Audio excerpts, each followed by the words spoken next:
What's going on, guys? Well, it's that time of year. We're up to end of season reviews. It's now the end of March. We're in Cochrane, and first up today is going to be our 2026 MXZ XRS 850 Turbo R in competition package. Let's get into it. Sled Addicts is brought to you by Team Vincent Motorsports, Bergstrom Carbides, Ledger Performance, Westway Motel, Studboy Studs, and Radio World.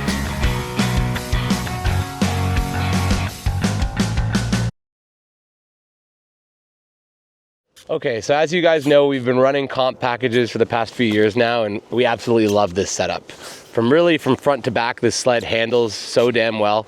As a trail riding sled, it's fantastic. Mike always makes fun of me because he's like, you should have a 4-stroke for the saddlebag trips, and I absolutely refuse because I love this sled so much.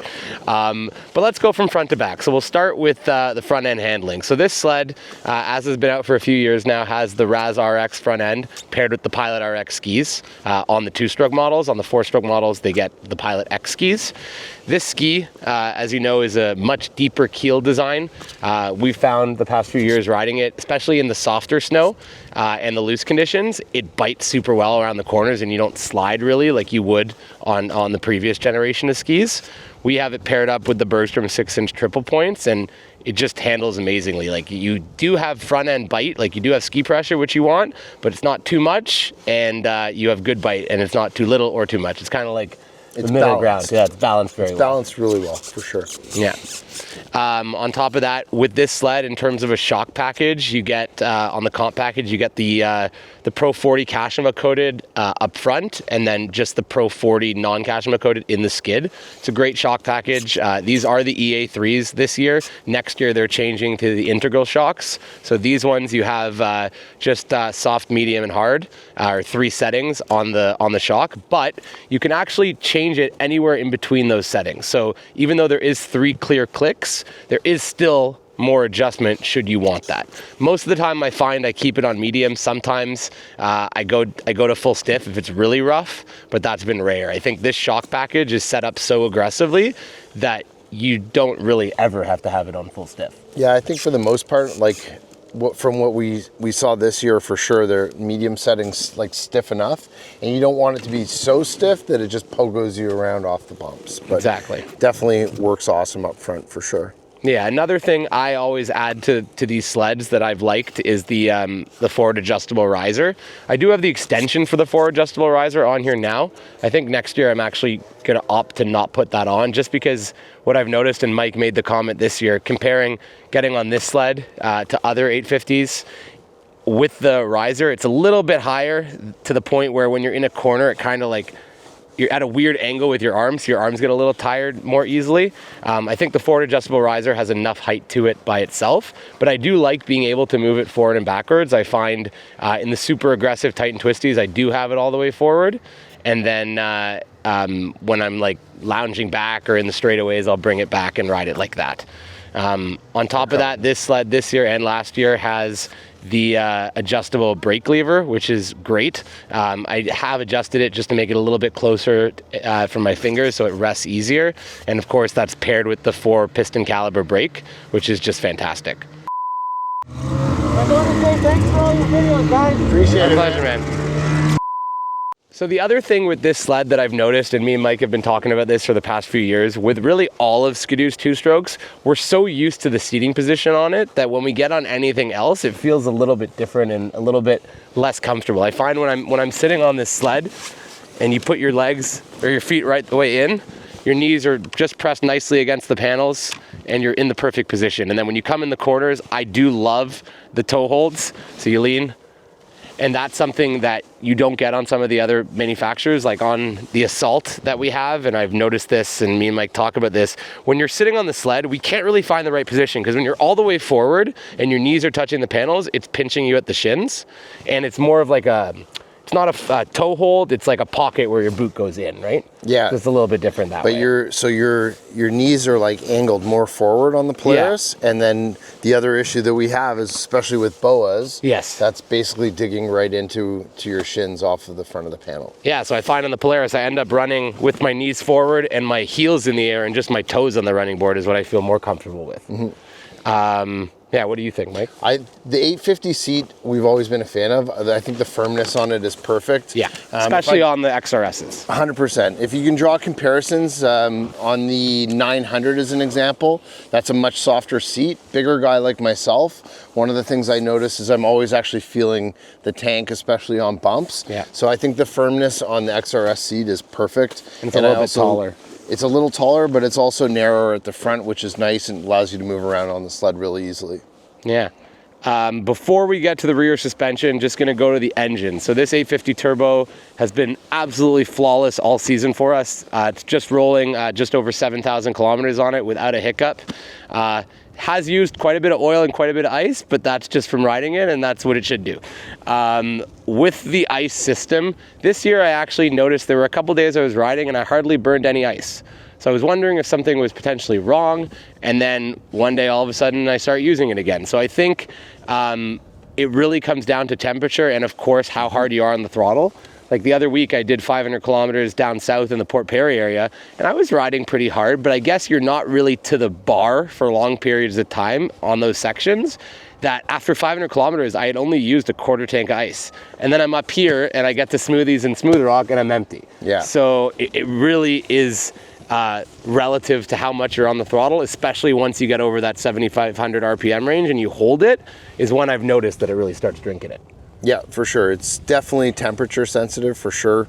Those warmer days, definitely you'll notice a difference for sure. Yeah. I think the other thing too though is a lot of people actually comment, I don't think they're aware of like how smart the system is, how well it works.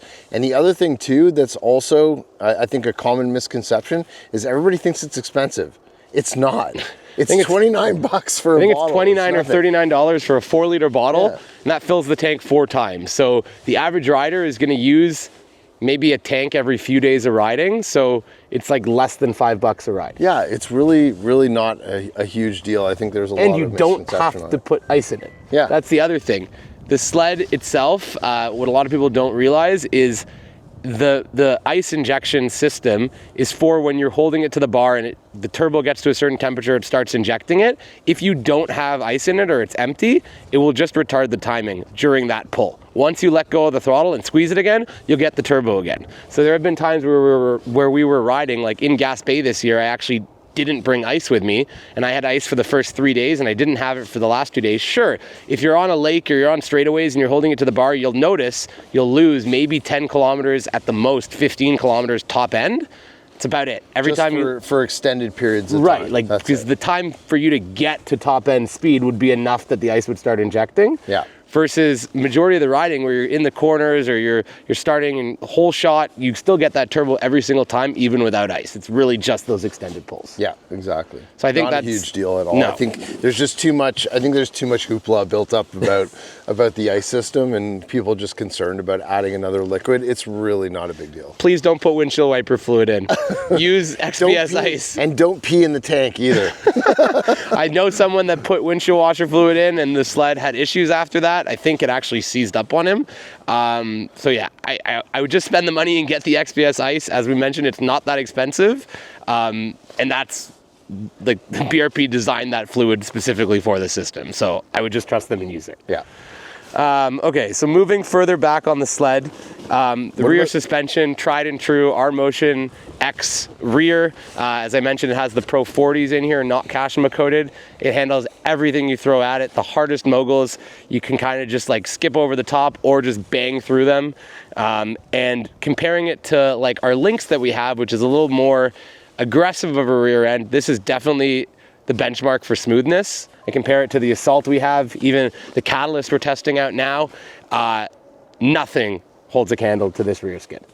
Would you agree? Yeah. Like even compared to your backcountry. Your backcountry has a good rear skid, but it's not as plush through the bumps as this.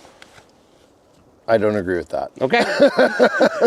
It's very similar ride, a very similar ride. I think the only real difference is just going to be these are going to be stiffer, a little bit stiffer shocks. I think the backcountry Pro 36s. Backcountry's got Pro 36s, so it's the next level down. This will definitely be a little bit stiffer for sure. Do you really notice it? I don't think so. I think we'll smash through the bumps regardless of either sled. Agree to disagree on it. I think the C-Motion X in the backcountry, I believe, it handles the bumps good, don't get me wrong. I just find if you're riding like through like a section of like very clear moguls, this sled to me just feels slightly a bit smoother to the backcountry. And I think the backcountry is significantly smoother than the links through the bumps. I think both the skidoo rear ends are a little bit better on the moguls in terms of smoothness. But overall, between those two sleds, this sled and the backcountry, these skids are just tried and true, and they work damn well. Yeah, our motion's awesome for sure. This track, I'm a big fan of the Ripsaw 1.25s. I'm old fashioned. It's a 2-ply track. I stud it.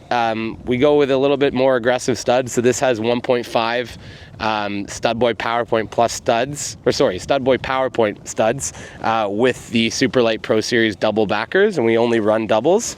I've never had a pull through in all the years we've been running them, and they work really well, especially from a traction perspective off the line. Really nothing holds a candle to really true aggressive studs. And with the power you're getting on this sled, you'd be doing yourself, in my opinion, a disservice not to stud it. Yeah. Any other thoughts, Mike? Not really. I mean, just drawing comparisons again. I think we've had a chance to try a lot of different tracks. Like we run, 4 or 5 different tracks over the years. This is definitely a tested and true and really well performing track. Any of the 2-ply tracks, definitely when you have the big horsepower, are critical.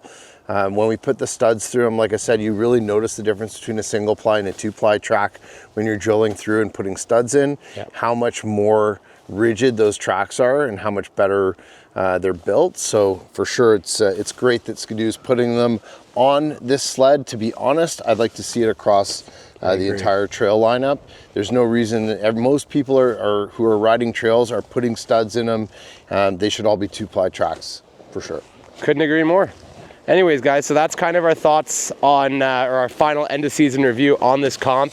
It is already sold and will be gone at the end of the season, but I hope you guys enjoyed this video. If you have any questions about this sled or you have questions about what you're going to be ordering for next year, feel free to send us a message. You can send us a message by commenting on YouTube or email us directly at sledaddicts@gmail.com. We're happy to help answer any questions you have. Thanks for watching, guys. We'll see you on the next one.